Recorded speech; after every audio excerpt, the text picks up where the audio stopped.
날씨가 쌀쌀해지면서 가을철 불청객인 미세먼지 농도가 높아지고 있습니다.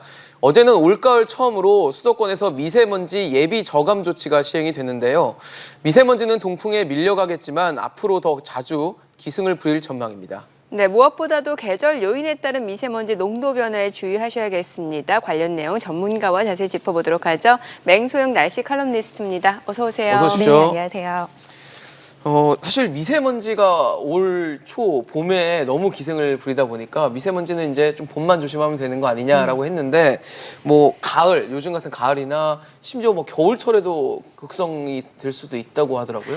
좀 더 정확하게 설명을 드리면 네. 봄에는 과거에 봄의 불청객 황사였죠. 그렇죠. 중국 북서부 항토 지역에서 발생한 황사가 편서풍을 타고 우리나라에 들어오기 좋은 계절적인 기후 조건이었는데 이제는 엄밀히 말하면은 여름을 제외한 나머지 계절에 미세먼지에 대한 경각심을 키워야 할 그런 날씨로 좀 바뀌었다고 말씀드리는 게 정확할 것 같습니다.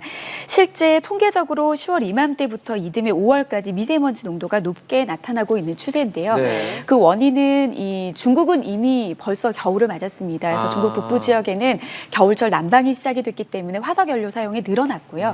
그리고 이 중국에서 발생이 된 미세먼지가 우리나라로 유입되기 좋은 바람의 방향이 바뀌었고 또 국내 조건으로 따지면 이 쌓여있는 미세먼지들이 좀 멀리 퍼지지 못하고 쌓여있는 그런 여러 가지 조건들이 맞았기 때문이고요. 더 큰 틀에서 본다라고 하면 네. 지구온난화로 인해서 동북아시아의 미세먼지, 대기 오염 정도의 축적이 앞으로 더 심해지고 과거보다 심해졌다. 이런 사실도 무시할 수 없는 부분입니다. 그러면 뭐 여름을 제외하고는 사계절 항시 미세먼지를 좀 주의를 해야 된다라는 얘기겠네요. 그렇죠. 여름철 우리가 올해 태풍부터 네. 시작해서 그렇죠. 북태평양 고기압 이야기 정말 많이 했을 겁니다. 네. 이 여름철에는 북태평양 고기압이라고 해서 태평양의 중심을 둘 해양성 고기압의 영향이 지배적이거든요. 네. 그래서 대개 바람의 방향이 남풍 계열의 바람입니다. 그래서 그때는 중국에서 아무리 많은 미세먼지들이 발생이 된다 하더라도 우리나라 쪽으로 접근하기가 힘든 쉽지 않군요. 그런 바람의 방향인데요. 이제 겨울이 되면은 시베리아, 대륙의 중심을 둔 고기압의 영향권에 들기 때문에 바람이 북서풍 내지 그렇죠. 북풍 계열의 바람이 붑니다. 그러니까 조금만 미세먼지가 발생을 했다 하더라도 국외에서도 유입되기 쉽고 그렇네요. 또 가을 같은 경우에는 굉장히 안정적인 계절입니다. 4계절 중에 비교적 대기 자체가 안정적인 계절이기 때문에 최악의 상황은 밖에서도 미세먼지가 들어오고 그리고 밖에서 나가지도 많이 않고. 들어와도 국내에서 좀 흩어지고 흩뿌려준다라고 그렇죠. 하면 사실 크게 걱정은 없거든요. 그런데 국내에서는 오히려 정체가 되는 퍼지지 이런 않고. 것들이 어떻게 보면은 가을이 되게 중요한 문제인데요. 네. 그러니까 대기오염 물질 자체가 눈에 띄게 증가하거나 감소하는 문제보다는 이 미세먼지가 발생한 상황에서 날씨 상황들이 어떻게 지금 전개가 되고 있는지 이런 부분들을 살펴야 될 문제입니다. 네. 그러니까 아마 시청자 여러분들도 어제 이제 미세먼지 예비 저감 조치가 시행이 되니까 미세먼지가 또 심해졌나라고 생각을 하신 분들이 많을 것 같은데 현재 상황이 어떤지도 좀 궁금합니다. 일단 결과적으로 말씀드리면 네. 정부에서 예상한 것보다 미세먼지 농도가 그렇게 높지는 않았습니다. 아, 환경부에서 어제와 오늘 수도권 미세먼지 농도가 1세제곱미터당 50마이크로그램을 초과할 것으로 예상을 해서 네. 예비저감 조치를 내렸습니다. 공공차량 이부제와 함께 배출가스 집중 단속도 이루어졌는데요. 그렇죠. 보통 50마이크로그램이라고 하면 우리가 나쁨 수준이라고 했을 때 네. 1세제곱미터당 한 36에서 75마이크로그램 정도 나쁨 단계에 해당되는 수준이거든요.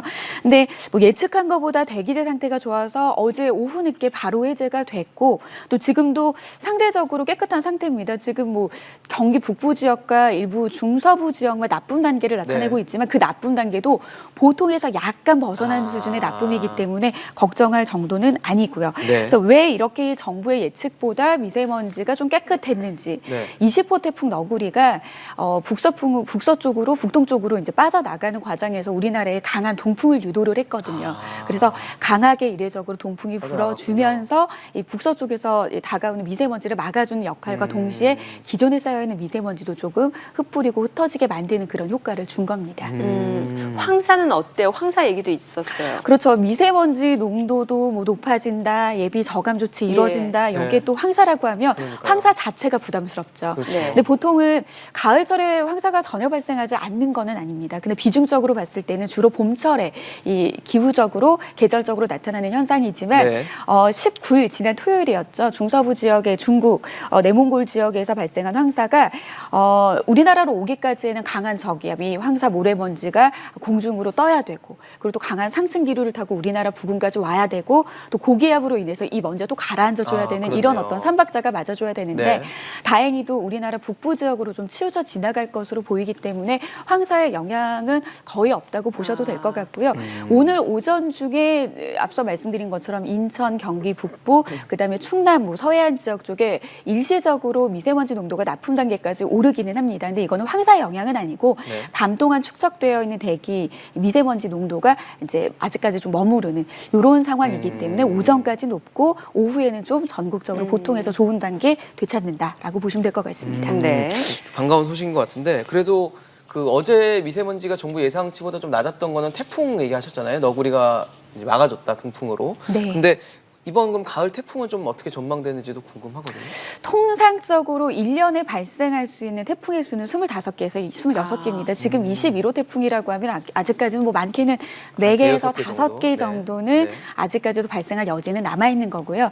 네, 하지만 이맘때쯤 되면은 서쪽에서 동쪽으로 강하게 부는 편서풍대가 여름철보다는 남쪽으로 많이 남하를 합니다.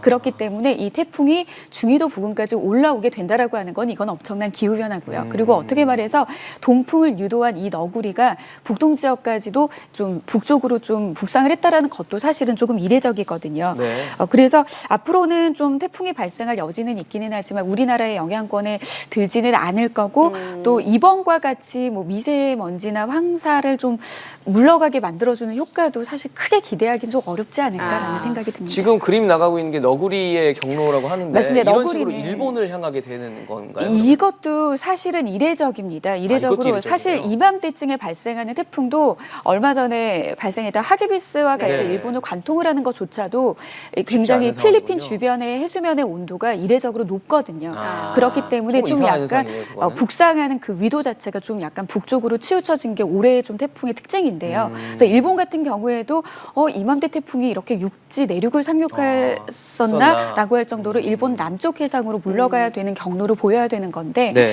상당히 올해는 이 필리핀 부근과 이 태풍이 발생하는 지역의 해수면의 온도가 아무래도 좀 높다 보니까 태풍이 조금 중위도 가까운 곳, 원래 발생하는 지역보다 좀 높은 위도에서 좀 발달하고 중위도까지도 강한 세력을 유지하고 있다는 특징을 보이고 있습니다. 네. 뭐 지금 미세먼지가 워낙 심하다 보니까 신조어 4만3이 지난 겨울 4만3이. 시즌이 그랬어요. 올 겨울에는 어떻게 전망을? 3일 춥고 4일은 미세먼지 온다라고 그렇죠. 했었는데 앞서 말씀드린 것처럼 이제는 거의 뭐 여름을 제외한 나머지 계절에는 미세먼지에 대한 대비가 대비를 해야 필요한데 된다. 앞서 말씀드렸을 때도 이 국내외적으로의 날씨 환경도 있기도 하지만 큰 틀 안에서는 기후변화라는 이야기를 드렸거든요. 예. 2017년에 사이언스 어드밴시스라는 학술지에 이런 연구 결과가 실렸습니다. 지구온난화로 인해서 북극의 해빙이 높고 시베리아 쪽에 폭설이 내리면 계절풍을 약화시킨다. 이 계절풍이 약화가 된다라고 하는 거는 결국에는 대기가 정체될 그렇죠. 공기 흐름이 가능성이 약해진다는 높아진다는 거니까. 거거든요. 그래서 실제 동북아 지역의 오염물질이 정체돼서 쌓인 그런 현상들이 최근에 좀 많이 높게 나타나고 있고요. 그리고 또 지난해 국내 학술지 환경오염에서 서울대와 한양대 연구팀이 공동으로 연구 개발을 해서 발표한 자료에도 따르면 실제 1990년대부터 2014년까지 우리나라의 그 엘니뇨가 나타난 해, 특히 가을철과 겨울철이 예년보다 고농도의 미세먼지의 농도가 나타난 일수가 20% 정도 증가가 됐다. 이런 결과도 있기 때문에 앞으로는 좀 미세먼지가 발생하는 거에 대한 상황적인 주시도 굉장히 중요하지만 미세먼지에 대한 감축에 대한 좀 노력의 네, 필요성을 좀 그래야겠네요. 다시 재고를 해야 될 필요가 있겠습니다. 네. 그럼 당장 어떻게 좀 대응하는 게 좋을지도 좀 알아야 될 것 같거든요. 네, 당장 정부에서 혹은 언론에서 미세먼지 얘기가 나오면 많은 분들이 두려워합니다. 그렇죠. 불안해하죠. 네. 황사도 불안해하죠. 일단 정확한 정보를 캐치하는 게 가장 중요하지 네. 않을까라는 생각이 드는데요.